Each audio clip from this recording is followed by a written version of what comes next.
शेतकरी मित्रांनो, आज आपण ज्या ठिकाणी आलो आहोत त्या गावाचं नाव आहे पद्मालय तीर्थक्षेत्र आणि जवळ आपण बघत आहोत हा एक मसावत गावाचा एक नजारा आहे। आणि पद्मालय तीर्थक्षेत्र आज आहे बैलपोळ्याच्या सर्व शेतकरी बांधवांना, सर्व गाईड्स लोकांना आणि मित्रपरिवारांना हार्दिक हार्दिक शुभेच्छा। जेणेकरून जीवनामध्ये आपण जीवन जगत असताना आपण काम धंदा वगैरे सर्व काही करतो, त्यामुळे आपण त्यासाठी आपल्या जीवनामध्ये आपल्या स्वतःच्या रहस्य जगण्यासाठी काहीतरी एक आनंद असावा।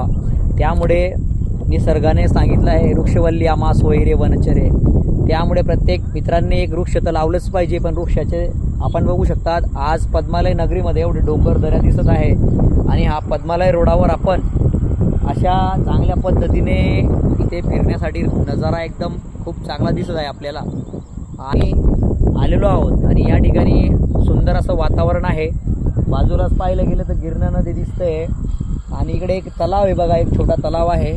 तलावाचा आपण प्रतिबिंब तुम्हाला व्हिडिओच्या माध्यमातून आपण दाखवतो आहे। आणि हा जो स्टेट रस्ता दिसत आहे हा स्टेट रस्ता पद्मालय तीर्थक्षेत्र या ठिकाणी जाणारा रस्ता आहे आणि क्षेत्र 4 किलोमीटर आहे। त्यामुळे आपल्या जीवन जगत असताना आपण दिनचर्यामध्ये आरोग्य जनसंपदामध्ये असं सांगितलं आहे डॉक्टर मोठ्या MD लोकांनी की आपल्या शरीरासाठी काळजी, व्यायाम करणे, चालणे, बोलणे, हसणे या सर्व गोष्टी आपल्या शरीरासाठी महत्त्वपूर्ण असतात। त्यासाठी आपण प्रत्येक शरीराला आपल्या शरीरासाठी व्यायाम करणे अत्यंत गरजेचे असते।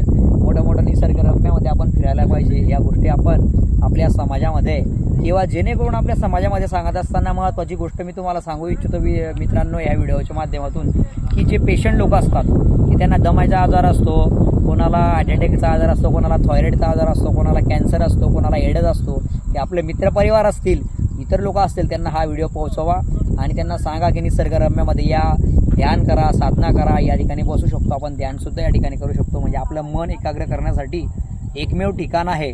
आणि या बघा इकडे हा एक राशा बल्ला आपण पाहू शकतो, या ठिकाणी हा राशा बल्ला आहे। जुने लोक इथे म्हणायचे की भाऊ बहिणीची जी कहाणी होती त्या ठिकाणी रास पडलेली होती बा, त्यामुळे तो राशा बल्ला झालेला आहे।